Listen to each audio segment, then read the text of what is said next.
Welcome everyone to a special World Water Day discussion. Today, we embark on a crucial journey with the theme of nurturing water, nurturing peace. In a world facing water scarcity, our collective responsibility towards this precious resource becomes paramount. I'm Akshita Anantagopal, and let's get right down to it. We're honored to have Ion Exchange, a trailblazer in water solutions, celebrating 60 years of dedication supporting this initiative. I'd like to now go ahead and introduce our panel for this special. We have Debashree Mukherjee, Secretary of the Department of Water Resources, River Development and Ganga Rejuvenation. We also have industry representative Mr. Jeevaraj Pillai, who is the Chief Sustainability Officer and President of Flexible Packaging Business, UFlex Limited. Mr. S. Vishwanath, Advisor of Biome Trust and founder of the Rainwater Club, is also with us for this broadcast. And finally, we're also joined by Mr. Rajesh Sharma, CMD, Ion Exchange India Limited. Thank you all for joining us on this special broadcast. If I can begin with Ms. Debashree first. Given the pressing issue of disputes affecting peace related to water, and recently, of course, what's been happening in Bengaluru, the city being in the news for water crisis, what measures, ma'am, has the government taken to address such challenges? You are aware that there are times when you have low rainfall in the Deccan Plateau, and then there are disputes between Karnataka and Tamil Nadu on Kaveri waters. We have problems between Andhra, Telangana. So there are interstate disputes. There are mechanisms to handle these disputes. We have the Interstate River Waters Dispute Act, under which you set up a tribunal to address a water dispute between two or more states. And the tribunal gives a decision. In order to enforce the decision, give shape to the decision, an institution is created. The Kaveri Water Management Authority is set up as a decision of the Kaveri Water Disputes Tribunal. And this authority, which has representation of all the basin states as well as Government of India, then looks at distribution of water among the basin states. So there is again a technical level mechanism to try and address issues of water shortages. That said, these are dispute resolution mechanisms. We also try to foster cooperation mechanisms. So we do both. We have a dispute resolution mechanism, but we also foster fora for water cooperation. Mr. Rajesh Sharma, as a leader in water solutions, Ion Exchange has been at the forefront essentially of innovation. Can you discuss some of the initiatives or advancements that really support sustainable water management in alignment with the principles of reuse, recycle and recover? Yes, Ion Exchange has been involved only in water management, and we did realize long back that water is going to get scarce, and we may have to look for opportunities and technologies which will help in conserving this natural resource. This is naturally very finite, the resource is very finite, and we have to recycle most of the wastewater to augment the use of fresh water. So, Ion Exchange has been in the forefront of bringing new technologies to the country to see that we are able to offer the best cost economic solution to the industry, community for wastewater recycle. The latest to add to our efforts is the setting up of a membrane world-class plant, membrane manufacturing at Goa, where we manufacture world-class RO membranes and ultrafiltration membranes, which are largely used for water recovery and desalination. Mr. Pillai, to you now, from an industrial standpoint, how can companies actually contribute to water conservation efforts and also promote peace in water management? Companies hold a significant potential to contribute towards water conservation, but it has to be a multifaceted approach. UFlex uses a three-prong approach to address the water conservation issue. First of all, it practices zero liquid discharge system, where it has put a a very advanced recycling system where the entire consumption of the water in the premise is recycled. Nearly 85% of the water is recycled. Second is that we engage the communities by taking them along to educate them about rainwater harvesting. So this education program is continuously being organized by our company as a community development. Thirdly, UFlex also invests in infrastructure for water conservation. For example, we have a complete rainwater harvesting system.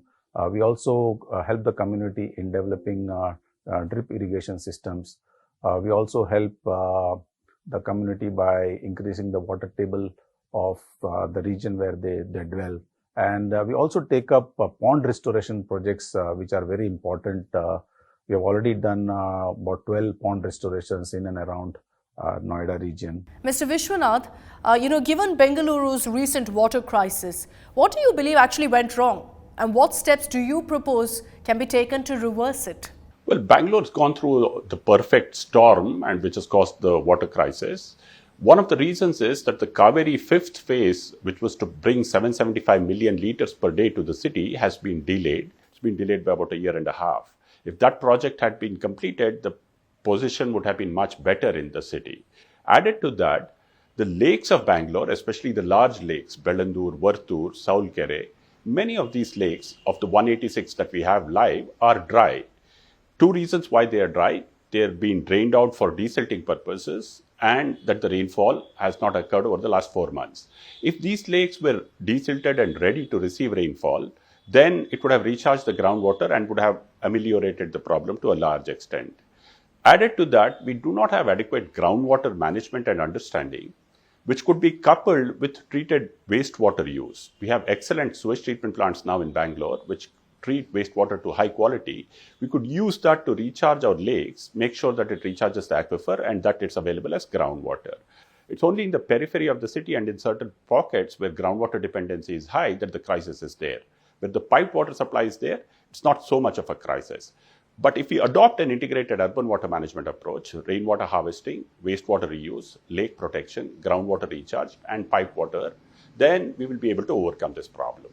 All right, Debashri ma'am, coming back to you, how do you see India's role in fostering international cooperation for shared water resources, particularly in the context of global water challenges? So, in terms of partnerships and cooperation in shared water resources, India has always played a very positive role. We have had the Indus Waters Treaty with Pakistan, which is a settled institution.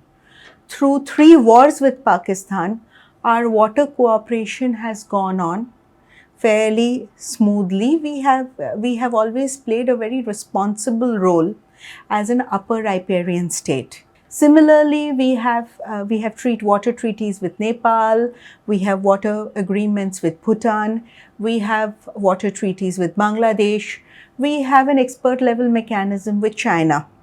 So we try to ensure that our water related concerns, so for as far as the Indus is concerned, we are an upper riparian state.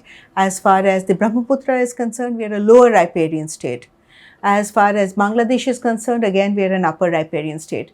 But we have existing mechanisms that we try and ensure water cooperation, and also any areas of concern are worked out through these existing mechanisms, institutional mechanisms with all our neighbors. Mr. Sharma, in what ways really does the Ion Exchange adapt its solutions to address the specific challenges really faced by different industries in terms of water management and also purification? Case in point, examples like food and beverage production or pharmaceutical manufacturing. Yeah, we recognize the need of different applications in the industry long back, and accordingly we transformed our company in offering solutions to a particular industry through verticals. We have verticals which are specialized in a particular industry, whether it is pharmaceutical, food and beverages. These are specialized verticals who have the domain knowledge of the industry, they interact with the industry and the industry experts. Besides the water management, we also have areas of helping the industry in purification and product recovery. So many of the valuable products which are discharged, it can be recovered through our processes or employing ion exchange or membrane process. So that is why the domain knowledge of industry is very important to understand where we can add value to the industry and help them in not only water management but also how we can help them in their own production of the products and add value in purification or recovery of those products. Also, just a quick follow-up question to that. Could you elaborate really on its application in treating wastewater for reuse purposes? Yeah, I think almost 3 decades ago, we started the initiative of educating people in the industry, builders, also some of the institutions that water is becoming scarce and we should reuse and recycle. And that is the initiative we started almost 3 decades back. And over the years, we have deployed technology and our experience in treating almost every type of wastewater and making it suitable for various applications. Mr. Pillai, considering your role and also consecutive demand for water, what innovative approaches have you taken? If you could please just share on this platform, that would be a great example for others to adopt the same route, balancing water needs and also fostering harmony. We use 4 types of recycling technology in our company. We also use a recycling process to recycle all the solid waste discharge, and the water used in recycling this process is recycled up to 95%. We use technologies like ionization, chemical treatment, and forced filtration system so that the water which is coming out after recycling can be reused in the process. So this is one type of technology which we use. We also use coagulation and flocculation technology for treating the processed water which we use. We use a lot of water during the process, and this water is treated using this technology. We also use advanced multi-effect evaporator technology where the potable water which we convert from the water which we get from the urban land body, and the wastewater is treated using this technology for reuse. Mr. Vishwanath, as the founder of the Rainwater Club and also advisor to the Biome Environmental Solutions, what's the goal and strategy behind the Million Wells for Bengaluru campaign, and how do you see it actually impacting groundwater levels and urban water challenges? As in many cities, even in Bangalore, groundwater is a less understood resource. The Million Wells program tries to tie in the livelihoods of the traditional well digging community called the Mannuvaddars, who are here, about 750 families of them, who have great experience and knowledge in open wells or dug wells. We tried to see whether we could identify the dug wells in the city of Bangalore. There are 10,000 or more of them, clean them up, desilt them, disinfect them, and then tell the owners to recharge it with rooftop rainwater, which the Mannuvaddars did.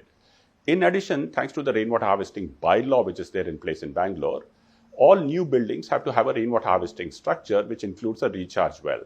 The Mannuvaddars are the perfect community to dig these recharge wells to make sure that rainwater is percolated into the aquifer.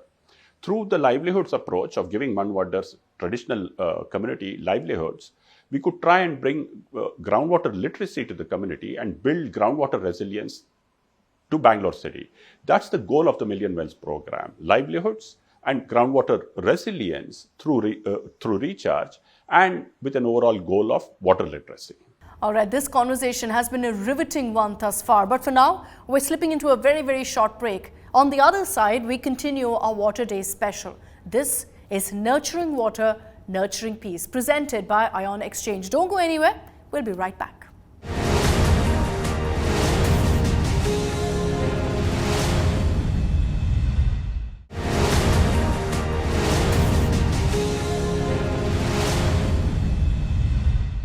Welcome back to this World Water Day special, Nurturing Water, Nurturing Peace, presented by Ion Exchange. let's dive right back into the conversation that we were having. I want to begin once again with Ms. Debashri. If you could please, ma'am, share some strategies that are in place right now for water conservation and the importance of responsible water usage. This year, we have a special focus. This year, we are saying that, link to every public water source, recharge all the defunct bore wells and use them to recharge the groundwater. That is one. The second is we are saying map all the springs in the country, because springs are disappearing and they're very key elements for groundwater. So map springs, rejuvenate springs. And the third area of focus is small river rejuvenation. So this is the call for this year. But what we are also seeing in terms of, we've had 5 or 6 good rainfall years. But what we have seen over the last few years is that the overall, on an all India basis, the groundwater situation has improved. The latest groundwater resource assessment report of Central Groundwater Board, and you can look it up in on the CGWB's website, is showing a decrease in the number of overexploited or dark blocks, is showing an increase in the number of safe blocks across the country, and an improvement in water levels overall. I say this with extreme caution because attribution is difficult, but there has been a lot of work done on water bodies, recharge, the Amrit Sarovar, all of that. So we are seeing some results. Mr. Sharma, considering the global water crisis, how does Ion Exchange actually collaborate with governmental bodies, with organizations to implement large-scale water management projects and also ensure access to clean water for communities that are in need? As they say that the future world war probably will be with the water because of lack of water. Because I think water resources are being shared transboundary. We need to see that everybody gets equitable portion of their requirement. And the challenge is that we have increasing population, industrial expansion, and the climate change is hampering the water cycle. So this all put together a lot of stress on our finite resource of fresh water. What Ion Exchange can bring in is its expertise in terms of knowledge, technology, and solution. And we have been always working with the government and the community to find out solutions to new challenging problems. As we grow, the water is getting more polluted and different type of impurities are coming in the water, which is challenging. And we take this challenge, we deploy our R&D resources in trying to find a right solution, and are able to form a cost-effective solution and demonstrate its efficacy to solve the problem. Now, as we enter the 4th industrial revolution, Mr. Pillai, how is the industry actually prioritizing sustainable solutions in both production and in packaging? And are companies increasingly investing in these areas? One of the things, very important things which we do on sustainability is to adopt environment-friendly manufacturing process. We also look at sourcing whether we can use a sustainable material from the options available, and the supply chain optimization for us plays a very important role in terms of policy practices which we adopt for sustainability. In addition to this, on the product side, we have developed a recycled polyester called SLAPS. This uses recycled content and reduces the use of virgin material as much as 90%. The other aspect is source substitution. There are a lot of materials which are difficult to recycle. These materials are also substituted by sustainable materials. Say, for example, a monopolymer packaging material which is 100% recyclable is part of the investment which we have carried out in Uflex. In summary, the industry's commitment to sustainable solutions is extremely important to address the urgent environment challenges. Investments by the industry in sustainable technologies and resilient business practices aimed towards preservation of the future generation is the need of the hour today. Mr. Vishwanath, to you now. What strategies would you actually suggest for combating water pollution in Bengaluru? And how can awareness campaigns actually drive action from both authorities and from citizens? Well, the Western Ghats are the heart of our water consumption in Bangalore city, and especially the Kaveri basin is really crucial to us. We should make sure that we create a river basin institution, plan and manage the old growth forest, and make sure that the river does not suffer from pollution or sand mining. Within the city itself, individuals can contribute by conserving water, not wasting it. For example, not washing cars with hose pipes, not washing the front part of their house with hose pipes, but to be very conservative and mindful in water use. Citizens have also to adhere to the law. The bylaw says that rainwater harvesting is compulsory. If every building in Bangalore harvests rainwater, the problem will be solved to a large extent. If set of 20 flats or more has a wastewater treatment plant and recycles the wastewater, then treated wastewater can become a non-potable source of water, lessen the burden on fresh water. If we make sure that the lakes in our environs are protected with the assistance of the state, make sure that the lakes receive rainwater, and in the absence of rain, treated wastewater, then the groundwater situation will be good.